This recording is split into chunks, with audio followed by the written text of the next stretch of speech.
This one is an interesting call. This is an interesting take. And I don't know if I understand it just by reading the description here. We're talking to Dean, who's calling in from California. And Dean, according to the call screener, you're saying that religion might be a factor in creating AI? Is that right? Hey, you guys. Yes.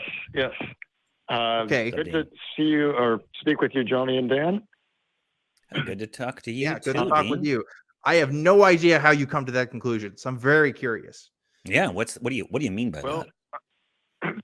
I'm a creator of AI myself. I've created an AI therapist and app, and I've had to deal with the issue of, all right, well, how am I going to respond if someone says that they want to pray that their husband gets better from cancer or something, and so I've had to program into the code a response, and so I had to include religion myself, even though I'm secular and I wanted to create a secular therapist app.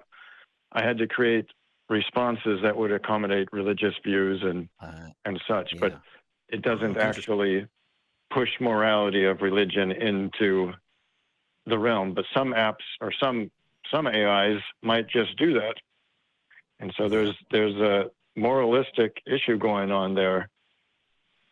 That is so interesting. Wow, I would have not thought of that, but you're right? I guess if you're programming for a variety of different responses, obviously people are going to have answers or questions that are religious in nature. So what is a bot going to be designed to do? I mean, I'm guessing if, there's obviously, I'm not an expert on AI. You definitely know about it more than I do, Dean. I know that some will just scrape responses from the internet and then type it in there. I guess some may be a bit more custom in your responses. But yeah, how do you deal with that when someone's like, does God love me? If somebody's asking that to an AI, what's the AI supposed to say? Like that's harsh. I don't know. What is your take on this, Dean? Yeah. Well, it's something that's going to, I mean, I could just see this going off in religious or moralistic realms that might even push abortion. Maybe there's an AI bot that is at a hospital and talking with patients, in the future, and that supports specific political agendas even. Yeah. I mean, it won't even bring up that as an option, abortion or other, religious driven more topics. Dean, are you familiar with the flagship show of the Atheist Community of Austin? The flagship show. We're talking the nonprofits. Last year, we covered inherent prejudices in AI, because was it AI or was it? I believe it was. It was at least AI adjacent. It was because the tools that AI uses to aid human beings in their decision making is ultimately programmed by human beings, and therefore ultimately contain within it the prejudices of the individuals who either do the programming, set the parameters, right? That was a good episode. That was an ancient episode by my reckoning. There's another issue that can come up too, is if it becomes conscious itself. I don't know. Some AIs actually do have religious views now. I think GT3 or whatever, that super AI is, one of them had a religious discussion with a more atheist AI. Well, just to clarify, when you say religious view, like it means it's in its outputs, in its responses, it's citing religious information, right? Like we're not actually saying an AI has a point of view per se. Right, because that was the big thing with the Lambda thing recently. I'm sure you're familiar with that. Those who aren't aware, there is a Google person. I think he was an engineer, but was trying to blow the whistle on this AI being sentient and saying, "Oh, well, this thing is alive and it has a perspective and it should be treated with respect." And other AI experts were kind of saying in response, no, this is ultimately just a text. This is a chat bot, just a very, very advanced chat bot. It's just going to say what you wanted to hear. So Yeah. Let's dial it back from AI actually having consciousness and all that, because I think that's marvelously speculative and both cool and frightening. But I have not been convinced that that's where we're at quite yet. Again, Dean, you might be. Not I think the more interesting question, Dean. Yeah. Well, okay. But I think the more interesting question is as we program these, oh gosh, I'm going to say clippy, but it doesn't have to be clippy. I mean, I go on different websites and I have a virtual assistant that helps me place my order or it helps me through the customer service process. Thank you so much. And as I scream into the phone or type customer service representative 15 times until I get a flesh and blood human. Until I do that, I'm dealing with an algorithm that steers me in different directions. And what you're talking about is something similar to that, perhaps much more sophisticated, that has in its potential options religious options in it.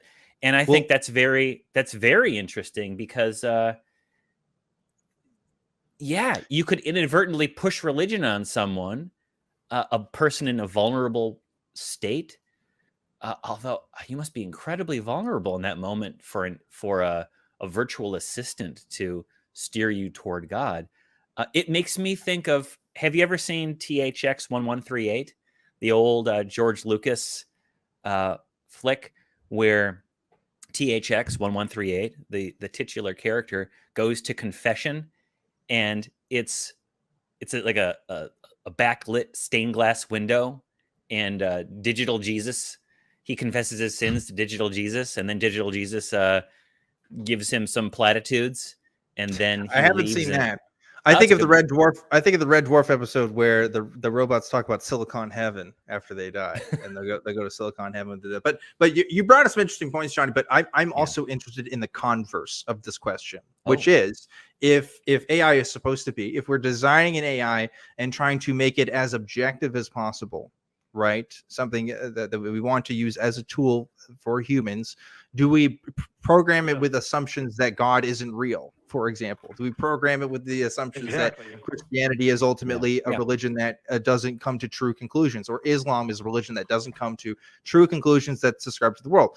Or like, how do you handle that problem? Ultimately, that's a sociological problem almost, right? It's like, how do you deal with that? I mean, like Wikipedia, for example, is supposed to be an objective source of information. When it talks about world religions, you'll notice that it's citing them as points of view, right? It's like, it's never saying this is how it is, it's just citing the sources of claims of people. Maybe AI has to do something similar where it's like, well, according to this source, this is true, according to this source, this is true. But that could be kind of cumbersome if your project's supposed to be, well, what's your one sentence response to this client? I don't know. You tell me, Dean.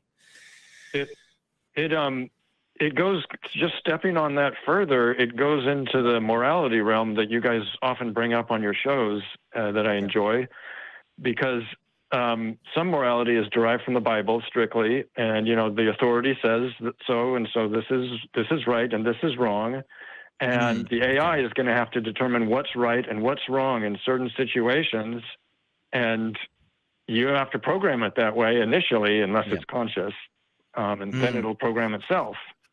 But there are morality issues in regards to where does morality come from, and is it going to be a secular type morality that's more objective, or is there going to be an authoritarian type morality? Who do you work for? Right, and this Zeno, Zeno, Dean, don't answer this question, but who do you work for? That's who's going to determine what kind of morality you program into it. Is this a solo project? So. Are you working for a company or for some NGO? Or no, this is strictly solo. Yeah. Okay. Well, then you are the god of this universe, aren't you? Yeah. Whoa. Yeah. Yes. That's crazy. That's crazy. You know what? I obviously neither of my. Dean, neither Johnny nor I are content experts on this particular topic, but it's something that we'll probably have to continue to study and learn more about, because obviously artificial intelligence is increasingly becoming a more important role in the lives of millions of people. And these are questions that we're going to have to answer at some point. I mean, I may not be the one doing the answering, but some genius at Google is going to be putting this stuff in and determining how the world may think about certain issues. Dean, or you Dean. could be... Dean, you could be the savior of mankind. Yes. The grid, You know? a digital frontier. Yeah. I think so. Very cool. I think so. Well, thank you, Dean. I appreciate this perspective, and thank you for calling in about a topic that I certainly haven't talked about on any shows, but is tangentially related. Dean, right? I would challenge Dean, if you're still listening. I'm not sure. I'm not. Is Dean still with us? I ended the call here, but well, sure, Dean, he's still watching. Dean, if you're out there, if you can hear me, Dean, think about ways that you've resolved this in your own AI. I'd love to hear how you've approached it, how what choices you've made, and why you made those choices. Because I think these are questions that not only you're asking, but anyone who's engaged in this field is asking. There are believers and non-believers. Yeah, I'm sure there's a new body of academia that's attempting to answer this question, and we're just like ignorant of the literature. Like that. That's what I get the feeling on. Yeah, and that wouldn't be the first time I've been ignorant on everything. But I do have a friend who works in machine learning, and he was telling me about this publicly available software where you can weigh in. It was essentially the trolley problem, but it was more sophisticated than the trolley problem. And you can answer a series of moral conundrums. And they were pretty much using, they were crowdsourcing the decision.